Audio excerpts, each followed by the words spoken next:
Hi, and welcome back to the show.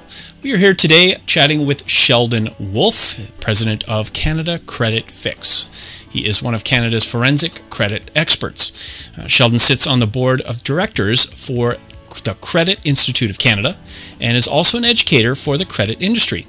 Recently, Sheldon has been involved in the investigations of many of Canada's recent data breaches. HRSDC, Canada Pension, Ford Motors, University of Guelph, Sony, PlayStation, and many more. So welcome again to the show, Sheldon. It's always great to have you on board. Thanks for having me. So we're going to look at data loss and your rights. And, as one of Canada's top forensic experts, what did you determine after your preliminary investigation into the HRSDC data loss? Well, it's quite alarming. We've had conversations with some of the people at the HRSDC. That's just to clarify who HRSDC is. They are the government, your federal government arm. These guys are involved with student loans for Canadians, and these are the investigation encompassed the loss of close to 600,000 Canadians' personal private information, including SIN numbers. So that's the scope of the investigation. What's even more alarming about it is all of it was preventable, or could have easily been preventable, and what's even more disturbing is some of the evidence that I've accumulated indicates that a lot of this information wasn't actually even lost or stolen or misplaced. A lot of this data might have actually been sold, which is frightening. Sold? Why is this data so valuable? Who would buy this?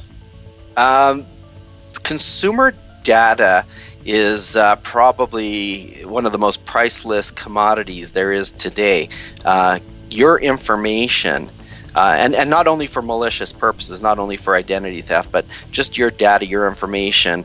If you look back to the years that this information was on their systems, this is what we call aged data, aged prime data, which means that most of these victims would now be in their mid-20s, early 30s, and they become a perfect prototype of sellable data. So who buys it? Marketing companies, companies that are in who sell financial products, mortgage industry, banks. I mean, it's outright priceless. Especially you look and say, well, some of these guys must have bad credit. They didn't pay their student loans in a lot of cases.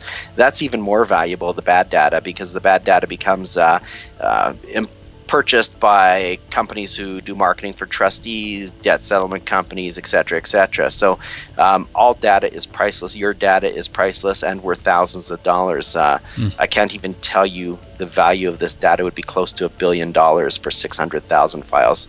So we're talking about very valuable data. Absolutely. What could the HRSDC have done to protect Canadians better? They had a previous investigation, and they were given suggestions on how they could have provided better security, how they could have educated their staff better. There was a whole generated report just over the last few weeks here, and one of the things that was alarming was they did not take any of the suggestions, or I don't know if they didn't take any of them, but the important suggestions involving security and whatnot were simply ignored. Then along comes the problem of losing almost 600,000 people's private information, and it's just unacceptable. It's unacceptable that this could have been prevented with proper skills and techniques. How do you do forensic credit auditing then? It goes to deep, dark places.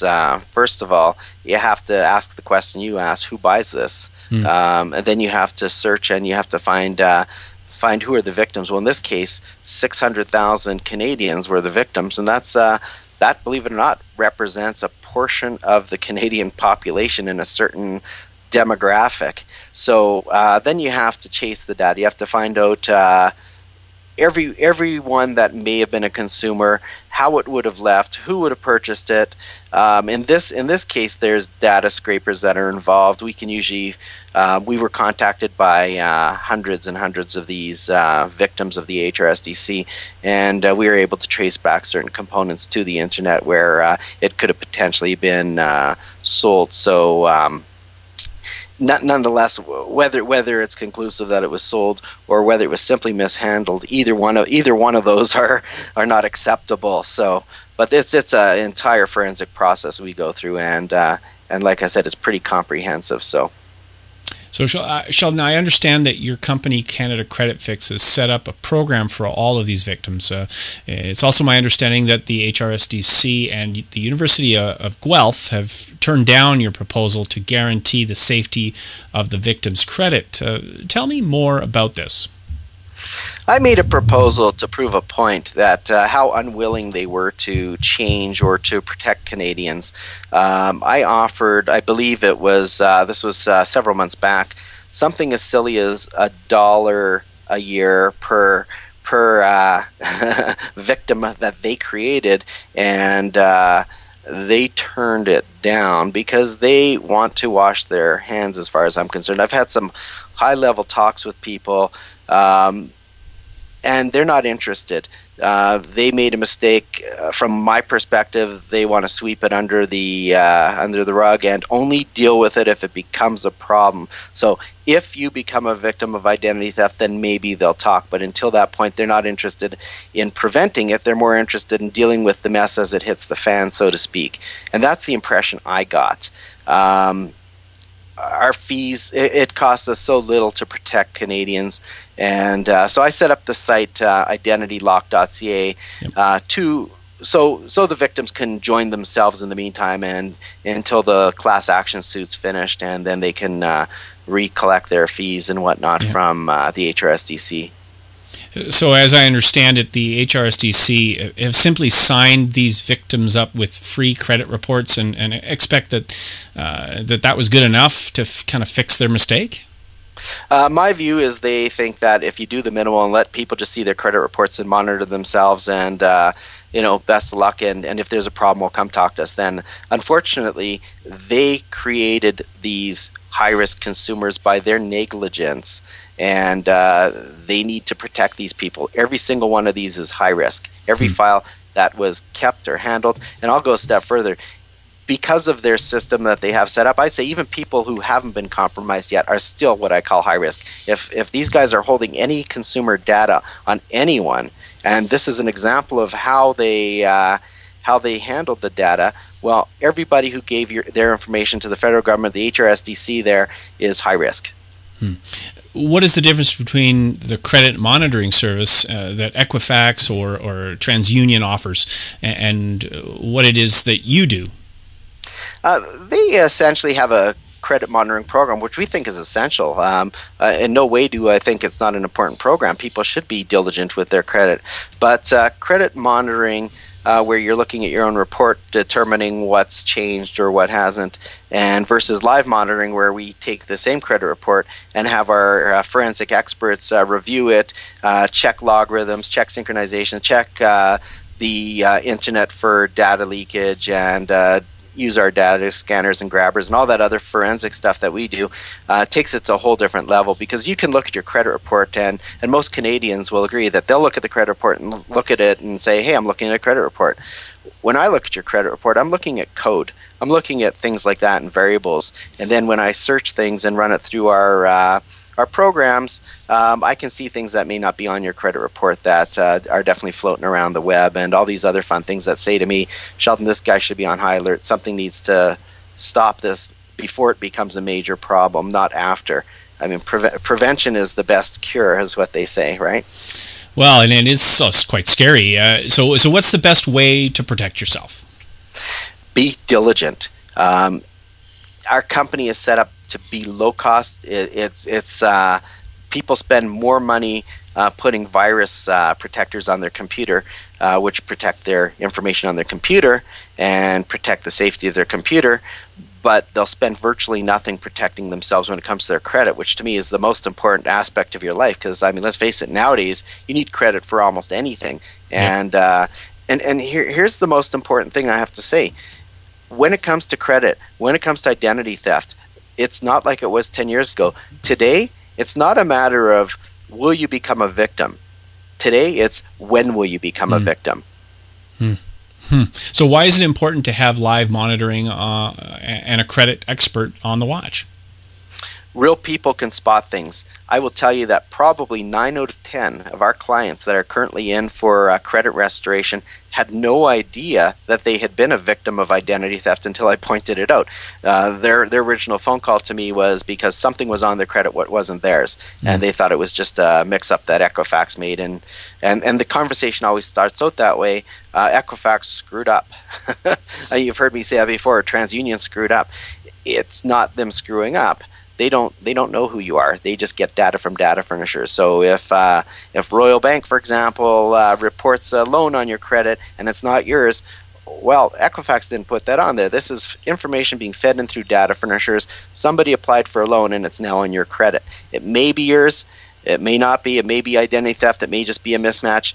But either which way, it needs to be dealt with because it's a serious problem and there could be serious consequences if this loan goes into default, which usually happens in identity theft. So, got it. So I've heard about you talk about high risk. What does high risk mean to these students and victims of data loss? High risk means that your information is out of someone's control. It's somewhere.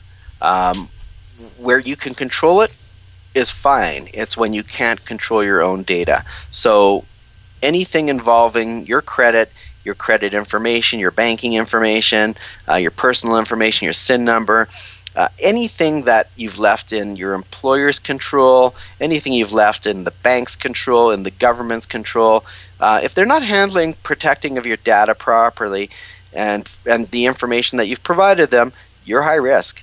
End of story. Anytime you do online purchases, anytime you play on Facebook, your information is getting put in, and a lot of times it's your own fault. But it needs to be protected, and if you're not protecting it, you need a company like ours that will.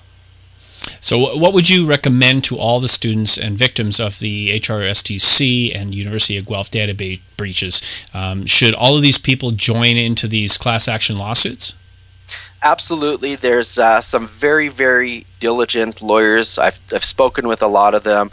Bob Buckingham is one of them. Branch McMasters is another. There's several others that are representing clients from coast to coast. And very, very, very important that if you are a victim, you need to join here. People need to stick together. This is not something that will just vanish from the headlines, and unfortunately that's what often happens, is it disappears from the media and people forget. You need to know that you are high risk. Your credit being out there, wherever it may be, whether it was sold, whether it's lost, stolen, regardless of whether it was with Ford Motors, HRSDC, whether you're a senior and it was the old age pension information lost. You know what? You have to protect yourself, and you need the compensation, because these the whole goal of these class action suits are to get you the compensation that you need and that you're deserving, and you should go protected. You should have a live monitoring service like ours. And one last plug in here: make sure you're dealing with a Canadian company like ours. A lot of American companies offer credit protection, but you need a company here who understands Canadian credit. It's not all the same, and you need someone who understands exactly what your situation is and what your risk levels are. So essentially, identitylock.ca was set up as a portal for you to communicate best with Canadian consumers. Yeah, absolutely. We'll help you set up and become part of the class action suits. At the same time, we'll scan your credit, make sure that everything is secure, and if it's not, we'll be able to help with the credit restoration. Even if it looks nice and secure now, that doesn't mean in 6 months from now the data won't surface. And like I said, to me, it's not a matter of if you'll become a victim. It's a matter of when. It's inevitable. The way technology is going, the way data is going, and the way cybercrime is going, it's just simply a matter of when. And you better be prepared, and you better have somebody in your court who can fix this and clean this up and get you restored and back to normal. So that's what we're here for. Wow. Well, we certainly learned something new each time you step into the show. Thanks for coming out, and do keep us informed on the HRSDC hearings and your proposal. Absolutely. Well, for more information on Sheldon's identity theft and credit monitoring programs, please visit identitylock.ca, or you can also get the information at www.canadacreditfix.com, or by calling Sheldon at 1-866-530-3646. Thank you, everyone, for watching. See you again real soon.